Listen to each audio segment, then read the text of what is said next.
गुमगु छोड़ें, सीधी बात करें। कोई हादसा ना हुआ तो सियासत का हदफ अब अगले इंतखाबात है। माशी इशारियों में बेहतरी के बाद से इमरान खान और तहरीक इंसाफ को ये उम्मीद हो चली है कि वो अगला इलेक्शन जीत जाएंगे, जबकि पाकिस्तान के माजी का रिकॉर्ड ये बताता है कि कोई विफाकी हुकूमत मुसलसल 2 बार इंतखाबात जीत कर हुकूमत नहीं बना सकी। इसलिए इमरान खान और इनकी पार्टी के लिए ये रिकॉर्ड तोड़ना हद मुश्किल होगा। अगर इस वक्त की जमीनी सूरत हाल का जायजा लें तो सूबे पंजाब में नून लीग और पीटीआई का आमना सामना होगा। अगर इंतखाबात से पहले तोड़ फोड़ और मदाखलत नहीं होती तो फिर ताहाल नून लीग का पलड़ा भारी नजर आता है। ताहम पीटीआई भी 2 पार्टी के निजाम के तहत 2018 की निस्बत पहले से ज्यादा मजबूत हुई है और हर जगह पहले से ज्यादा वोट लेगी। अगर अगले इंतखाबात का खाका तैयार किया जाए तो सोचना पड़ेगा कि क्या इस वक्त के जमीनी हालात 2018 वाले होंगे, 97 वाले होंगे या बिल्कुल कोई नई सूरत हाल होगी। ये भी देखना होगा कि इंतखाबी घोड़ों में किस तरह की हवा चलती है और किस तरफ के इशारे मिलते हैं।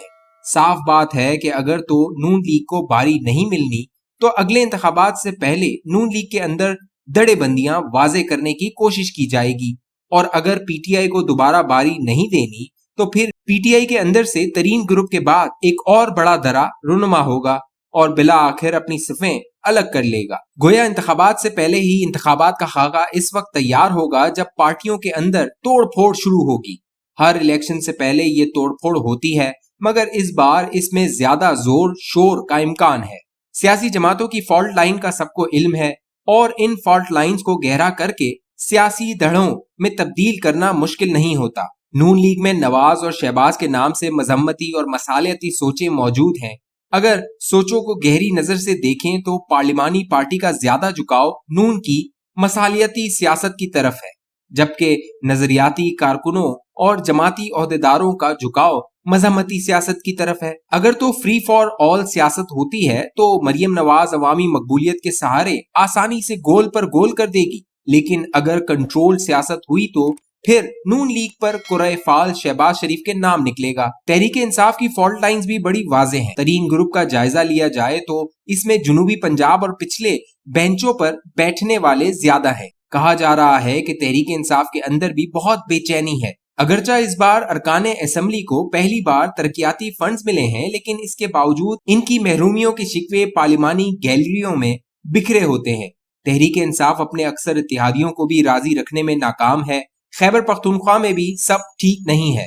अंदेशा ये है कि अगले इंतखाबात से पहले पीटीआई के अंदर से एक और बड़ा ग्रुप जन्म ले सकता है, जिसमें ज्यादातर बैक बेंचर्स और सुनवाई न होने वाले अरकान होंगे। जुनूबी पंजाब के अरकान की इनमें ज्यादा तादाद हो सकती है। अगर तो ऐसा ग्रुप वाकई सामने आ गया और पीटीआई ने तरीन ग्रुप को भी टिकट ना दिए तो पीटीआई के लिए इंतखाबी घोड़े कम रह जाएंगे और इनके मुखालिफ तहरीक इंसाफ से अलग होने वाले इंतखाबी घोड़ों को अपनी सब चरागाहों में मधु कर लेंगे। सियासत के इस जोड़ तोड़ में ये भी देखना होगा कि इस वक्त की इस्टेब्लिशमेंट किन अनासिर पर मुश्तमिल होगी और वो इलेक्शन को कितना शफाफ रखना चाहेंगे। तवक्को यही करनी चाहिए कि मौजूदा चीफ इलेक्शन कमिश्नर की जबरदस्त शख्सियत की वजह से इंतखाबात पहले से बेहतर सूरत हाल में मुनक्किद होंगे। ज़मनी इंतखाबात में जिस तरह से कवायद व ज़वाबित को सख्ती से लागू किया गया है, अगर यही सूरत हाल रही तो इलेक्शन के अंदर बेकायदगियां कम से कम होती नजर आएंगी। अगर सीधा हिसाब लगाया जाए तो भी इलेक्शन में 2 साल पड़े हैं।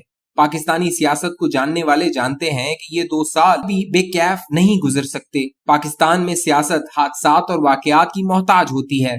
हो सकता है कि कल ही कोई ऐसा हादसा या वाकया रोनुमा हो जाए जिससे हुकूमत बैकफुट पर चली जाए, अपोजिशन जारहाना रवैया इख्तियार कर ले, अवामी बेचैनी बढ़ जाए, जलसे जुलूस शुरू हो जाएं। ऐसा हमने पहले भी कई बार देखा है। ऐसा फिर भी हो सकता है। पाकिस्तान जैसे तीसरी दुनिया के मुल्क में बैरूनी अवामिल भी बहुत असरअंदाज होते हैं। अफगानिस्तान से अमरीकी अफवाज के इनखला और तालिबान के आए रोज फतवात के बाद पाकिस्तान एक बार फिर बैरूनी तवज्जो का मरकज बनेगा।